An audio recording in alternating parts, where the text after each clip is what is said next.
सत श्री अकाल मेरे प्यारे बच्चों। मैं नीता भाटिया सरकारी कन्या senior secondary school camp Batala जिला गुरदासपुर तो मैं आप सब जी की खैरियत की दुआ मंगती हाँ।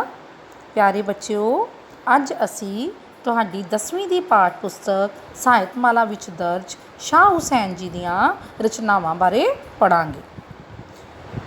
शाह हुसैन जी दियां रचनावां पढ़न तो पहलां असी उन्हां बारे जानकारी प्राप्त कर लईए कि शाह हुसैन एक मुसलमान फ़कीर सन। शाह हुसैन का नाम माधो लाल हुसैन करके भी प्रसिद्ध है, जानिया जाता है। इन्हां दे पिता जी का नाम शेख उस्मान सी, वो कपड़ा बुनन का काम करते सन। शाह हुसैन सूफी कवि सन। सूफी कावधारा दे नाल इन्हां दा संबंध सीगा। सूफी मतलब अध्यात्मिक, रब्बी, धार्मिक, जो रब दे बारे गल्लां करते हैं, उस परमात्मा दे बारे गल्लां करते हैं। शाह हुसैन भी एक सूफी कवि सन जिन्हां ने प्रेम अते मस्ती राहीं रब नाल इकमिक होण दा रस्ता दस्सिया है। इन्हां दी रचना विच बिरहा ते वलवला प्रधान है। मिठास इन्हां दी काव्य शैली का मुख गुण है ते इन्हां दी जिहड़ी कवितावां दी भाषा है वो बहुत सरल है ते इन्हां दियां लिखियां काफियां पंजाब विच काफ़ी हरमन प्यारियां हन। इन्हां नूं गाउंदियां सुणदियां सानूं मस्ती छा जाती है ते इन्हां दियां काफियां दा संग्रह कलाम शाह हुसैन दे नाम नाल प्रकाशित होया है। प्यारे बच्चों, तुहाडी ਸਾਹਿਤਮਾਲਾ ਦੇ ਵਿੱਚ जो शाह हुसैन जी दियां काफियां दर्ज हैं, उस विचों जो पहली है उन्हां दी रचना वो है सब किछ मेरा तू। बच्चों, एग्जामिनेशन पॉइंट ऑफ व्यू नाल देखिए तो तुहानूं कवितावां दे प्रसंग सहित व्याख्या आउंदी है। इसदी भी असी प्रसंग सहित व्याख्या करनी है। प्रसंग सबनों पता है कि उस दे विच असी कविता का नाम, कवि का नाम, किताब का नाम ते इस विच कवि सानू की संदेश देना चाहता है, ये चीज़ां दर्ज करनियां हुंदियां हन। हुण पहली रचना है शाह हुसैन जी की सब किछ मेरा तू, जिस दे विच शाह हुसैन जी ने मनुख की अपनी हस्ती कुछ भी नहीं इस बारे दस्या है, अपनी होंद नूं नकारिया है अते ये दस्या है कि जो कुछ भी है वो परमात्मा ही है, अपना साडा कोई वजूद नहीं है। वो परमात्मा वो साडी रोम रोम विच वसदा है।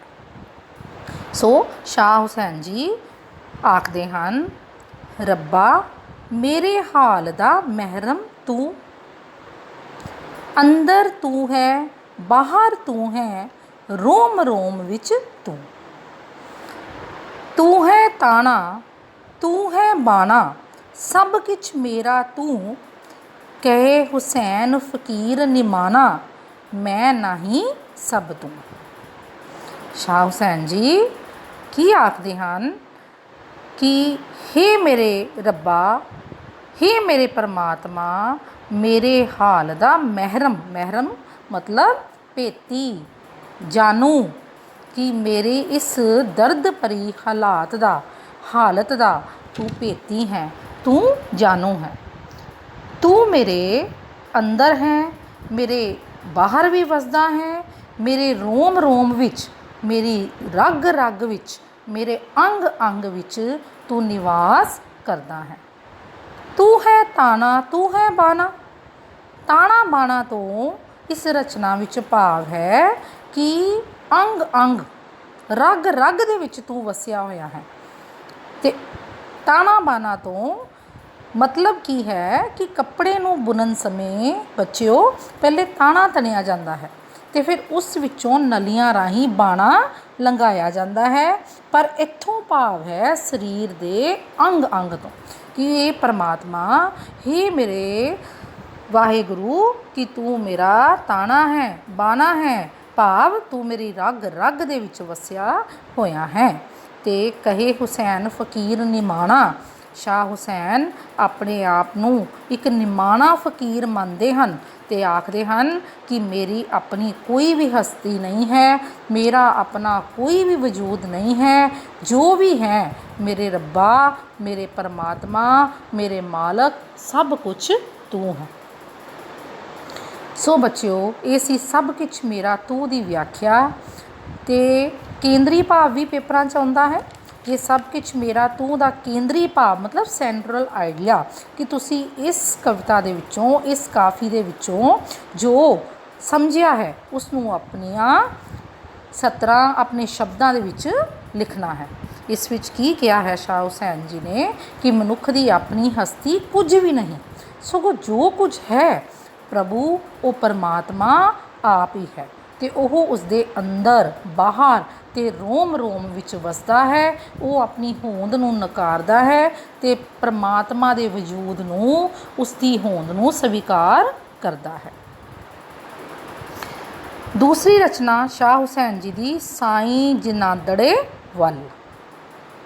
ਦੇਖੋ ਬੱਚਿਓ, ਜਿਵੇਂ ਕਿ ਨਾਮ ਤੋਂ ਹੀ ਸਪਸ਼ਟ ਹੈ ਕਿ ਸਾਈਂ ਜਿਨਾਦੜੇ ਵੱਲ ਹੀ ਉਹ ਪਰਮਾਤਮਾ ਜਿਨ੍ਹਾਂ ਦੇ ਵੱਲ ਹੁੰਦਾ ਹੈ, ਜਿਸ ਦੇ ਉੱਤੇ ਉਸ ਪਰਮਾਤਮਾ ਦੀ ਮਿਹਰ ਭਰੀ ਨਜ਼ਰ ਪੈ ਜਾਂਦੀ ਹੈ, ਉਸ ਇਨਸਾਨ ਨੂੰ, ਉਸ ਜੀਵ ਨੂੰ ਕੋਈ ਡਰ, ਕੋਈ ਚਿੰਤਾ, ਕੋਈ ਖਤਰਾ, ਕੋਈ ਗਮ ਨਹੀਂ ਰਹਿੰਦਾ। ਇਹੋ ਜਿਹੇ ਜੀਵ ਲਾਪਰਵਾਹ ਹੋ ਕੇ, ਬੇਪਰਵਾਹ ਹੋ ਕੇ ਸੰਸਾਰ ਦੇ ਵਿੱਚ ਘੁੰਮਦੇ ਹਨ, ਕਿਉਂਕਿ ਉਹਨਾਂ ਨੇ ਆਪਣਾ ਸਭ ਕੁਝ ਉਸ ਪਰਮਾਤਮਾ ਨੂੰ ਸੌਂਪਿਆ ਹੁੰਦਾ ਹੈ। ਉਹਨਾਂ ਨੂੰ ਆਪਣੇ ਉਸ ਮਾਲਿਕ ਦੇ ਉੱਤੇ ਵਿਸ਼ਵਾਸ ਹੁੰਦਾ ਹੈ। ਸੋ ਬੱਚਿਓ, ਹੁਣ ਅਸੀਂ ਇਹ ਪੜ੍ਹਾਂਗੇ ਸਾਈਂ ਜਿਨਾਦੜੇ ਵੱਲ। ਸਾਈਂ ਜਿਨਾਦੜੇ ਵੱਲ ਤਿੰਨਾਂ ਨੂੰ ਗਮ ਕਹਿੰਦਾ ਵੇ ਲੋਕਾ, ਸੇਈ ਭਲੀਆਂ ਜੋ ਰੱਬ ਵੱਲ ਆਈਆਂ, ਜਿਨ੍ਹਾਂ ਨੂੰ ਇਸ਼ਕ ਚਰੋਕਾ ਵੇ ਲੋਕਾ। ਇਸ ਕਾਫੀ ਦੇ ਵਿੱਚ ਜਿਵੇਂ ਕਿ ਮੈਂ ਪਹਿਲੇ ਹੀ ਦੱਸ ਚੁੱਕੀ ਹਾਂ ਕਿ ਸ਼ਾਹ ਹੁਸੈਨ ਨੇ ਦੱਸਿਆ ਹੈ ਕਿ ਜਿਸ ਦੇ ਉੱਤੇ ਰੱਬ ਦੀ ਮਿਹਰ ਹੋ ਜਾਏ ਉਸ ਨੂੰ ਕੋਈ ਵੀ ਗਮ ਚਿੰਤਾ ਨਹੀਂ ਰਹਿੰਦੀ ਤੇ ਉਹ ਬੇਪਰਵਾਹ ਹੁੰਦੇ ਹਨ। ਸਾਈਂ ਜਿਨ੍ਹਾਂ ਦੇ ਵੱਲ ਹੈ, ਜਿਨਾਦੜੇ ਮਤਲਬ ਜਿਨ੍ਹਾਂ ਵੱਲ ਹੈ, ਤਿੰਨਾਂ ਨੂੰ, ਉਹਨਾਂ ਲੋਕਾਂ ਨੂੰ ਗਮ ਕਹਿੰਦਾ, ਕਹਿੰਦਾ ਮਤਲਬ ਕਿਸ ਦਾ, ਕਾਹਦਾ, ਜਿਨ੍ਹਾਂ ਦੇ ਉੱਤੇ ਪਰਮਾਤਮਾ ਦੀ ਮਿਹਰ ਭਰੀ ਨਜ਼ਰ ਹੋ ਜਾਵੇ, ਉਹਨਾਂ ਨੂੰ ਕਾਹਦਾ ਗਮ, ਉਹਨਾਂ ਨੂੰ ਕਾਹਦੀ ਚਿੰਤਾ, ਉਹ ਤਾਂ ਲਾਪਰਵਾਹ ਖੁਸ਼ ਹੋ ਕੇ ਘੁੰਮਦੇ ਹਨ ਸੰਸਾਰ ਦੇ ਵਿੱਚ। ਸੇਈ ਭਲੀਆਂ ਜੋ ਰੱਬ ਵੱਲ ਆਈਆਂ, ਸੇਈ ਮਤਲਬ ਉਹ ਹੀ ਲੋਕ, ਉਹ ਜੀਵ ਇਸਤਰੀਆਂ, ਭਲੀਆਂ ਮਤਲਬ ਚੰਗੀਆਂ ਹਨ, ਜੋ ਰੱਬ ਵੱਲ ਆਈਆਂ, ਜਿਨ੍ਹਾਂ ਦਾ ਧਿਆਨ, ਜਿਨ੍ਹਾਂ ਦੀ ਸੁਰਤੀ ਉਸ ਪਰਮਾਤਮਾ ਵੱਲ ਲੱਗੀ ਹੋਈ ਹੈ, ਜਿਨ੍ਹਾਂ ਦਾ ਧਿਆਨ ਜਿਹੜਾ ਹੈ ਉਸ ਪਰਮਾਤਮਾ ਵੱਲ ਹੈ, ਜਿਨ੍ਹਾਂ ਨੂੰ ਇਸ਼ਕ ਚਰੋਕਾ ਵੇ ਲੋਕਾ। ਚਰੋਕਾ ਮਤਲਬ ਪੁਰਾਣਾ, ਬਹੁਤ ਪੁਰਾਣਾ, ਕਾਫੀ ਦੇਰ ਤੋਂ, ਜਿਨ੍ਹਾਂ ਨੂੰ ਇਸ਼ਕ, ਕਿਹੜੇ ਇਸ਼ਕ ਦੀ ਗੱਲ ਕੀਤੀ ਹੈ, ਰੱਬੀ ਇਸ਼ਕ ਦੀ, ਹਕੀਕੀ ਇਸ਼ਕ, ਜਿਨ੍ਹਾਂ ਨੂੰ ਉਸ ਪਰਮਾਤਮਾ ਦੇ ਨਾਲ ਮੁੱਢ ਤੋਂ ਹੀ, ਸ਼ੁਰੂ ਤੋਂ ਹੀ ਇਸ਼ਕ ਹੋ ਗਿਆ ਹੈ, ਪਿਆਰ ਹੋ ਗਿਆ ਹੈ, ਲਗਨ ਲੱਗ ਗਈ ਹੈ, ਭਗਤੀ ਕਰਦੇ ਹਨ। ਅਤੇ ਇਹੋ ਜਿਹੇ ਲੋਕ ਜਿਹੜੇ ਨੇ ਉਹਨਾਂ ਨੂੰ ਕੋਈ ਗਮ ਚਿੰਤਾ ਨਹੀਂ ਹੁੰਦੀ। ਇਸ਼ਕੇ ਦੀ ਸਿਰ ਖਾਰੀ ਚਾਈਆ, ਦਰ ਦਰ ਦੇਨੀਆਂ ਹੋਕਾ ਵੇ ਲੋਕਾ। ਇਸ਼ਕੇ ਦੀ ਸਿਰ ਖਾਰੀ, ਖਾਰੀ ਕਿਹਨੂੰ ਕਹਿੰਦੇ ਹਾਂ ਅਸੀਂ, ਟੋਕਰੀ, ਚਾਈਆ ਮਤਲਬ ਚੁੱਕਣੀ, ਦਰ ਦਰ ਦੇਨੀਆਂ ਹੋਕਾ ਵੇ ਲੋਕਾ। ਇਹਨਾਂ ਸਤਰਾਂ ਦੇ ਵਿੱਚ ਸ਼ਾਹ ਹੁਸੈਨ ਆਪਣੇ ਆਪ ਨੂੰ ਇੱਕ ਜੀਵ ਇਸਤਰੀ, ਇੱਕ ਪਤਨੀ ਦੇ ਰੂਪ ਵਿੱਚ, ਉਸ ਪਰਮਾਤਮਾ ਦੀ ਪਤਨੀ ਦੇ ਰੂਪ ਵਿੱਚ ਕੀ ਆਖਦੇ ਹਨ ਕਿ ਮੈਂ ਆਪਣੇ ਸਿਰ ਦੇ ਉੱਤੇ ਉਸ ਰੱਬੀ ਇਸ਼ਕ ਦੀ ਟੋਕਰੀ ਚੁੱਕ ਕੇ ਦਰ ਦਰ 'ਤੇ, ਥਾਂ ਥਾਂ 'ਤੇ, ਗਲੀ ਗਲੀ ਦੇ ਵਿੱਚ ਹੋਕਾ ਦੇ ਰਹੀ ਹਾਂ, ਰੱਬੀ ਇਸ਼ਕ ਦਾ ਵਪਾਰ ਕਰ ਰਹੀ ਹਾਂ। ਬੱਚਿਓ, ਜਿਸ ਤਰ੍ਹਾਂ ਗਲੀ ਦੇ ਵਿੱਚ ਸਮਾਨ ਵੇਚਣ ਆਉਂਦੇ ਆ, ਸਿਰ 'ਤੇ ਟੋਕਰੀ ਚੁੱਕ ਕੇ, ਉਹ ਟੋਕਰੀ 'ਚ ਕਿੰਨਾ ਸਮਾਨ ਹੁੰਦਾ ਅਤੇ ਗਲੀਆਂ ਦੇ ਵਿੱਚ ਆ ਕੇ ਹੋਕਾ ਦਿੰਦੇ ਹੈ ਕਿ ਤੁਸੀਂ ਉਹ ਸਮਾਨ ਖਰੀਦ ਲਓ। ਇਸੇ ਤਰ੍ਹਾਂ ਸ਼ਾਹ ਹੁਸੈਨ ਇੱਕ ਜੀਵ ਇਸਤਰੀ ਦੇ ਰੂਪ ਵਿੱਚ ਉਸ ਰੱਬੀ ਇਸ਼ਕ ਦਾ ਸਿਰ ਦੇ ਉੱਤੇ ਟੋਕਰੀ ਚੁੱਕ ਕੇ ਗਲੀ ਗਲੀ ਵਿੱਚ ਹੋਕਾ ਦੇ ਰਿਹਾ ਹੈ ਕਿ ਲੋਕੋ, ਤੁਸੀਂ ਵੀ ਉਸ ਪਰਮਾਤਮਾ ਦੇ ਨਾਲ ਪਿਆਰ ਪਾਓ, ਤੁਸੀਂ ਵੀ ਉਸ ਪਰਮਾਤਮਾ ਨੂੰ ਪਾਉਣ ਦੇ ਰਸਤੇ 'ਤੇ ਚੱਲੋ। ਕਹੇ ਹੁਸੈਨ ਫਕੀਰ ਸਾਈਂ ਦਾ, ਲੱਦਾ ਹੀ ਪ੍ਰੇਮ ਝਰੋਖਾ ਵੇ ਲੋਕਾ। ਸ਼ਾਹ ਹੁਸੈਨ ਆਪਣੇ ਆਪ ਨੂੰ ਕੀ ਕਹਿੰਦਾ ਹੈ? ਇੱਕ ਫਕੀਰ, ਇੱਕ ਨਮਾਣਾ ਫਕੀਰ ਹੈ ਜਿਸ ਨੂੰ ਲੱਦਾ ਮਤਲਬ ਲੱਭ ਪਿਆ ਹੈ।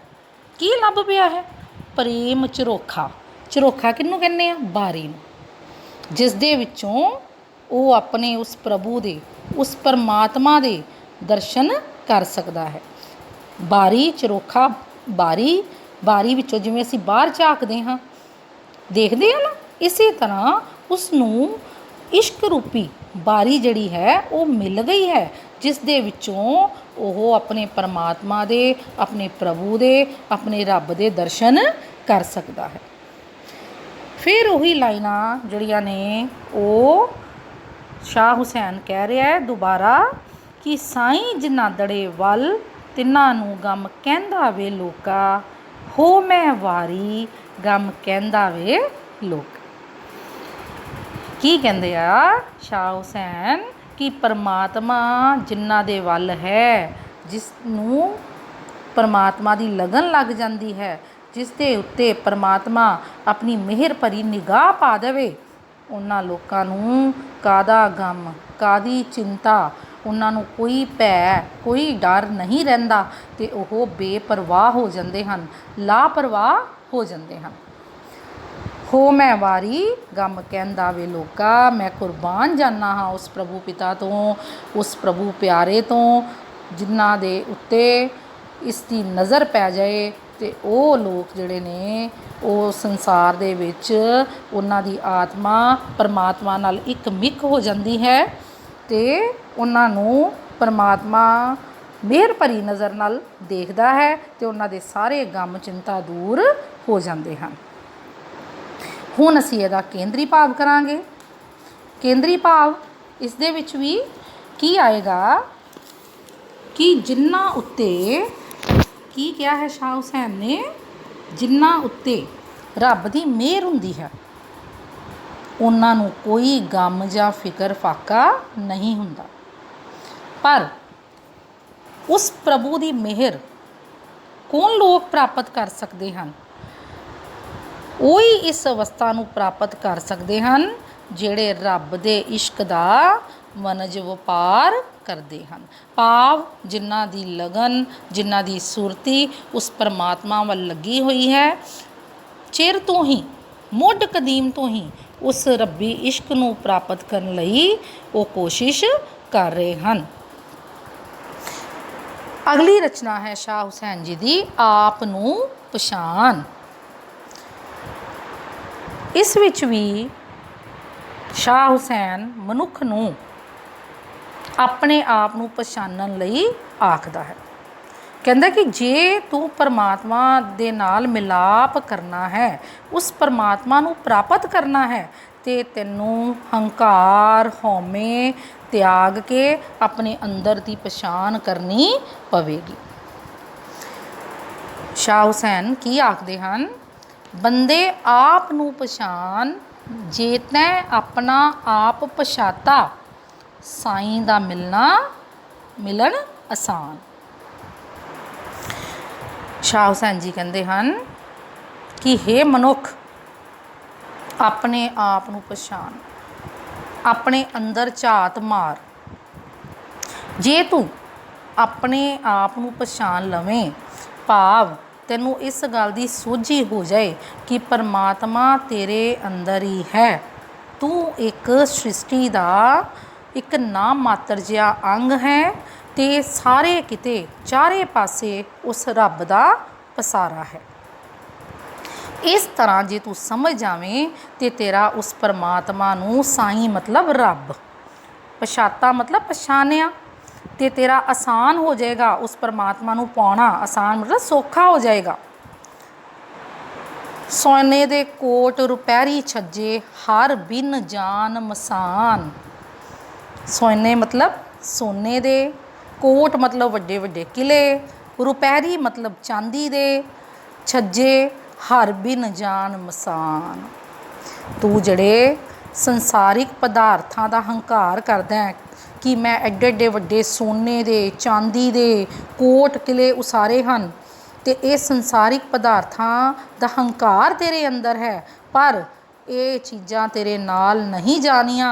हर बिन मतलब उस हरी बिन, उस परमात्मा बिन, उसके नाम सिमरन तो बिना ये जान मसान, ये सारियां चीज़ां जड़ियां ने वो मड़ियां दे समान है, मौत दे समान है, मसान दे समान है। ये चीज़ां तेरे नाल नहीं जानियां।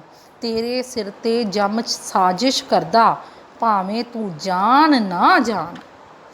देखो बच्चों, कोई भी इंसान इत्थे सदा लई नहीं है, पता नहीं किहड़े वेले सानू मौत आ जानी है। साडे सिर दे उत्ते 24 घंटे जम, वो जमदूत, मौत दे दूत घूम रहे हैं, साजिश कर रहे हैं, योजना बना रहे हैं, पता नहीं किहड़े वेले उन्होंने सानू इस संसार तो लै जाना है, भावें तू जान ना जान। पर आपां इस गल नूं नहीं समझते। आपां क्यों नहीं समझते? क्योंकि आपां संसारिक पदार्थां, संसारिक वस्तुआं ਦੇ ਵਿੱਚ पूरी तरह गलतान होए पे हाँ। असी सोचते हाँ कि आपां सदा ही इस धरती ते रहना है, असी मरना नहीं है, पर साडे सिर दे उत्ते वो जमदूत जिहड़ा है वो साजिश कर रहा है, भावें तू इस गल नूं समझदा है भावें नहीं समझदा। तू हंकार कर रहा है 3.5 हथ मिलक तू साडा एडी तू तान ना तान। 3.5 हथ साडी अपनी जायदाद किन्नी है? 3.5 हथ को कबर होनी है, जिस दे विच असी समा जाना है, जिस विच आपां मौत तो बाद सो जाना है। एडी तू तान ना तान, ते तू एडा पसारा ना पसार, तू इन्ना हंकार ना कर, तू छड्ड दे। जे तू उस परमात्मा नूं पाउणा है, तू खुदी ते गुमान तू वो छड्ड दे, हंकार छड्ड दे। सोना रुपया ते माल खजीना होए रिया मेहमान। सोना मतलब सोना, रुपया मतलब रुपए पैसे, माल खजीना माल खजाना जो तू बैंकां दे विच जमा कीता है, होए रिया मेहमान। ये वस्तुआं जड़ियां ने ये मेहमान ने, थोड़े चिर ने, ये सदा नाल नहीं जानियां, ये साडे नाल नहीं जानियां, ये इत्थे ही रह जानियां हन, ये मेहमान हन। कहे हुसैन फ़कीर निभाना छड़ दे खुदी ते गुमान। ते शाह हुसैन अपने आप को एक नमाना फ़कीर दसदा होया सानू ये संदेश दे रहा है कि खुदी ते गुमान, हंकार गुमान इस संसारिक पदार्थां दा तू छड्ड दे। जे तू हंकार छड्ड देगा तो अपने आप नू पछानेगा तो तेरा उस परमात्मा नू मिलना आसान हो जाएगा। हुण असी करांगे इहदा केंद्री भाव। केंद्री भाव की है कि मनुख नूं सिर ते खड़ी अपनी मौत का ख्याल करदिआं नाशमान संसारिक पदार्थां दे अडंबरां दा हंकार छड्ड के अपने आपे दी पछाण करनी चाहिदी है। इस तरह उसनूं साईं दा मिलाप प्राप्त हुंदा है, जेकर उसनूं अपने अंदर मौत का जिहड़ा है वो डर रखना चाहिदा है। सो बच्चों, ये सी प्रसंग सहित व्याख्या शाह हुसैन जी दियाँ काफियाँ। सब किछ मेरा तू साईं जनादड़े वल ते आप नूं पहचान प्रसंग सहित व्याख्या आएगी। इस तो इलावा तुहानूं वस्तुनिष्ठ प्रश्न भी आ सकते हैं पेपरां दे विच, जिवें कि पूछा जा सकता है कि शाह हुसैन जी की लिखी हुई किसी एक कविता का नाम लिखो।